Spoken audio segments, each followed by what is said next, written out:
Odisha travel সিরিজের চতুর্থ পর্বে আপনাদের সবাইকে স্বাগত জানাই। আজকের ভিডিওতে ওডিশার আরও কিছু অসাধারণ সুন্দর জায়গা আপনাদেরকে ঘুরিয়ে দেখাবো। দেখতে পাবেন জগন্নাথ দেবের এমন এক প্রাচীন মন্দির যা দ্বিতীয় শ্রীক্ষেত্র হিসাবে পরিচিত। তার সাথে পেয়ে যাবেন এই সেক্টরের ওয়ান অফ দ্য বেস্ট হোটেলের ডিটেলস, যেখানে আপনি সুইমিং পুল সহ নানান বেসিক অ্যামিনিটিস পেয়ে যাবেন।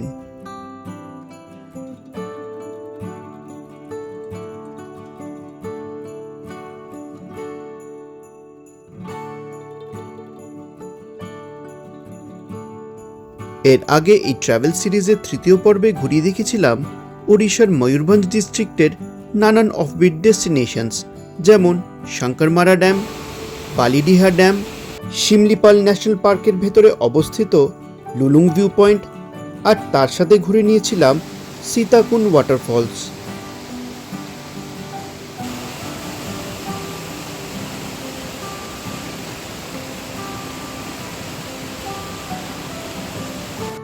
তৃতীয় দিনের নানান টুরিস্ট স্পটস ঘুরে আমরা ফাইনালি আমাদের হোটেলের উদ্দেশ্যে এগিয়ে চললাম।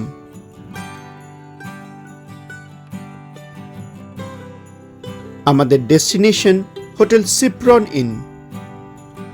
হোটেল সিপ্রন ইন এই সেক্টরের one of the best hotels. এই হোটেলটা উডালাতে অবস্থিত আর দেবকুণ্ড ওয়াটারফলসের কাছে সবথেকে ভালো হোটেল। পিক সিজন না হওয়ার কারণে আমরা আগের থেকে রুমস বুক করিনি। রিসেপশনে পৌঁছে আগে চেক ইন ফর্মালিটিস কমপ্লিট করে নিলাম। टैरिफ्स कैसा है? Tariff sir deluxe room starting 1680 है। 1680। अच्छा, वो उसमें ब्रेकफास्ट कॉम्प्लीमेंट्री है? नहीं, ये ओनली रूम प्राइस है सर। ओके, ठीक है। होटल में रूम में एसी गीजर सब कुछ है? जी जी ठीक है। अच्छा, और क्या है? एसी गीजर है और आपको कॉम्प्लीमेंट्री पानी मिल जाएगा। ठीक है। नहीं है डिलक्स के अलावा और कुछ? हाँ, सुपर डिलक्स है 1900 है। 1900 प्लस जीएसटी। हाँ, इंक्लूडिंग जीएसटी। अच्छा, ट्रिपल बेड या 4 बेडेड रूम है? ट्रिपल बेडेड रूम जो है वो 4000 रहेगा सर। Triple bedded 4000। हाँ। ठीक है। अच्छा, ड्राइवर के लिए एकोमोडेशन है? हाँ, ड्राइवर के लिए अलग है। हमारा कॉन्फ्रेंस हॉल है, वहाँ पे मैट्रेस लगा। डॉर्मिटरी जैसा है? हाँ। ठीक है। और चेक इन चेकआउट टाइम कैसा है? कल 12 बजे तक से। 12 बजे चेकआउट। ठीक है।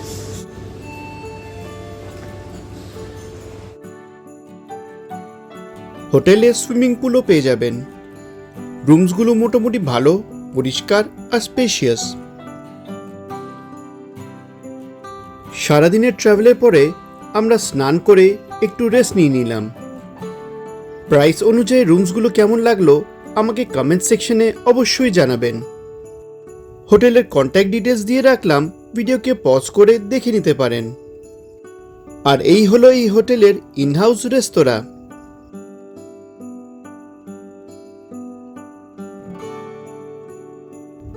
সন্ধেবেলাটা আমরা রিল্যাক্স করেই কাটালাম আর রাতের ডিনারটা আমরা তাড়াতাড়ি সেরে নিলাম। ঘুরতে বেরিয়ে কিন্তু আমরা খাবার দাবার মোটামুটি সিম্পলই রাখার চেষ্টা করি, মেনলি বিকজ আমার ট্রাভেল প্ল্যানস হেকটিক হয়। পরের দিন সকালে মানে ট্যুরের চতুর্থ দিন আমরা সকাল সকাল হোটেল থেকে চেক আউট করে বেরিয়ে পড়লাম।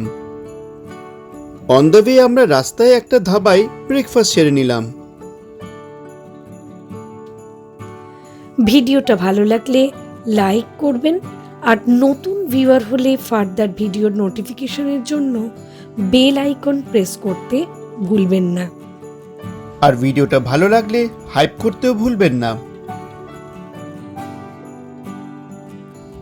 হোটেল সিপ্রন ইন থেকে দেবকুণ্ড ওয়াটারফলসের দূরত্ব হলো প্রায় 28 কিলোমিটার আর সময় লাগে প্রায় 50 মিনিট।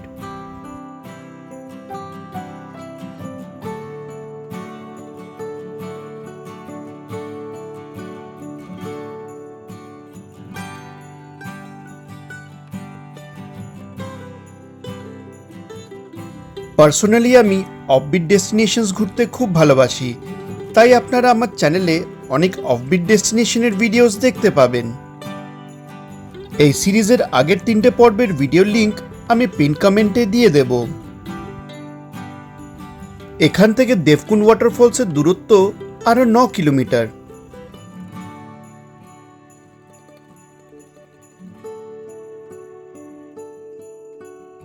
ভেতরে রাস্তা শুরু হলেও রাস্তার কন্ডিশন মোটামুটি ভালোই। দেবকুন্ড ওয়াটারফলস শিমলিপাল ন্যাশনাল পার্কের ভেতরেই অবস্থিত। টাইগার রিজার্ভের টোটাল প্রোটেক্টেড এরিয়া প্রায় 2750 স্কোয়ার কিলোমিটার।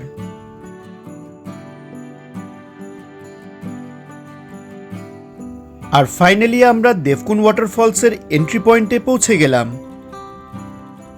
ওখানে পৌঁছে আগে টিকিট কাউন্টারের লাইনে দাঁড়িয়ে পড়লাম। এন্ট্রি ফিজ হলো ₹70 পার হেড, যার মধ্যে ইলেকট্রিক ব্যাটারি গাড়ির ট্যারিফটাও ইনক্লুডেড। টিকিট কাউন্টারের পাশেই আছে দেবকুন্ড ইন্টারপ্রিটেশন সেন্টার। সাধারণত এন্ট্রি পয়েন্ট থেকে ইলেকট্রিক ব্যাটারি গাড়ি করেই ঢুকতে হয়, কিন্তু আমরা যেদিন গেছিলাম সেদিন ওদের ইলেকট্রিক গাড়িগুলোর কিছু সমস্যা হয়েছিল। অথরিটিস আমাদের সামনে দুটো অপশন রাখলো, আইদার নিজের গাড়ি করে প্রবেশ করতে পারেন বা ইলেকট্রিক গাড়ি করে যেতে হলে অনেকটা সময় লাইনে দাঁড়াতে হবে। আমরা নিজের গাড়ি করেই প্রবেশ করে গেলাম, কিন্তু নিজের গাড়ি করে গেলে একটা অসুবিধা আছে। সেটা হলো যে নিজের গাড়ি করে গেলে আপনাদেরকে অ্যাটলিস্ট 2 কিলোমিটার হেঁটে যেতে হবে, ওয়ারাজ ইলেকট্রিক গাড়িগুলো একদম এন্ড পয়েন্ট অবধি পৌঁছে দেয়। যেটা জানতে পারলাম, গাড়ি নিয়ে প্রবেশের অপশনটা শুধু তখনই দেওয়া হয় যখন ইলেকট্রিক গাড়ির সমস্যা থাকে।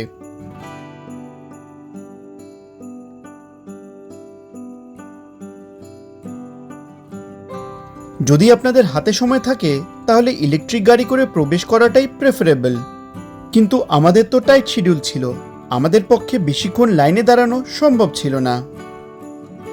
গাড়ি পার্ক করে আমরা আমাদের ট্রেকটা স্টার্ট করলাম।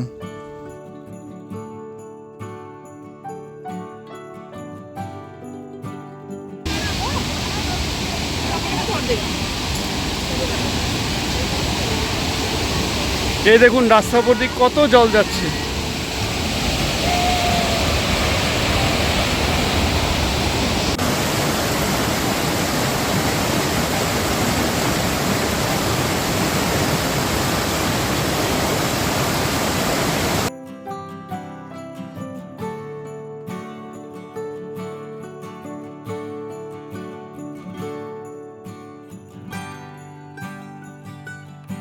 ওড়িশা রাজ্যের ময়ূরভঞ্জ জেলার শিমলিপাল ন্যাশনাল পার্কে অবস্থিত দেবকুন্ড ওয়াটারফলস একটি পবিত্র জলপ্রপাত। পাহাড় থেকে ঝর্ণাটা 5টা ধাপে নামে। তার জন্যে টোটাল 5টা কুণ্ড তৈরি হয়েছে: অমৃতকুণ্ড, ঘৃতকুণ্ড, হলদিকুণ্ড, দেবকুণ্ড এবং দেবীকুণ্ড।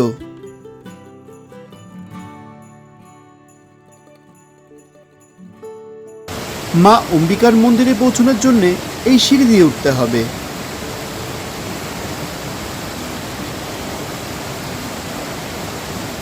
দেবকুণ্ড শব্দের অর্থ হল দেবতাদের কুণ্ড। এই পথ দিয়ে এগোলেই সামনে দেখতে পাবেন যে ঝর্ণা নিচে একটা প্রাকৃতিক কুণ্ড আছে। এইখানে আসার জন্যে ভ্রমণের সেরা সময় হল অক্টোবর থেকে মার্চ মাস।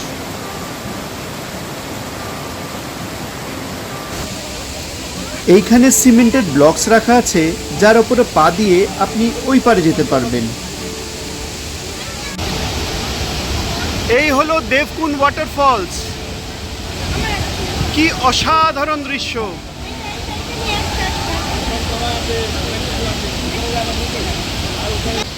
লোকবিশ্বাস অনুযায়ী এই কুণ্ডর জলেই দেবতারা স্নান করতেন, তাই এই ওয়াটারফলসের নাম দেবকুন্ড ওয়াটারফলস। দেবকুন্ড ওয়াটারফলসের ওপরে আছে মা অম্বিকা মন্দির। কুণ্ডর জলে কিন্তু স্নান করতে পারবেন না, যদি স্নান করতে চান এইখানে করতে পারেন। খুব স্লিপারি হওয়ার কারণে আমরা সিঁড়ি বেয়ে আর ওপরে উঠলাম না। তারপরে আমরা রিটার্ন জার্নির জন্য বেরিয়ে পড়লাম।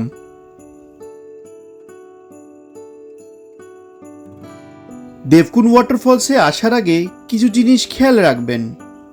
দুপুর 3টের পরে কিন্তু দেবকুণ্ড ওয়াটারফলসে প্রবেশ করতে দেয় না, আর প্রবেশ করার সময় প্লাস্টিক ব্যাগস আর খাবার নিয়েও ঢুকতে দেয় না।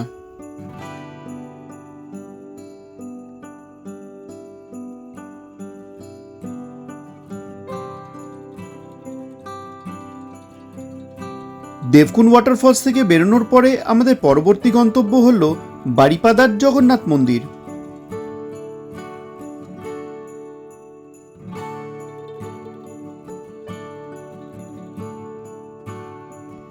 এই মন্দিরের নির্মাণ মহারাজা শ্রী বৈদ্যনাথ ভঞ্জ 1575 সালে করেছিলেন। বাঙালি ব্লগাররা এই মন্দিরে খুব একটা আসে না, কিন্তু এই মন্দিরটা খুবই গুরুত্বপূর্ণ।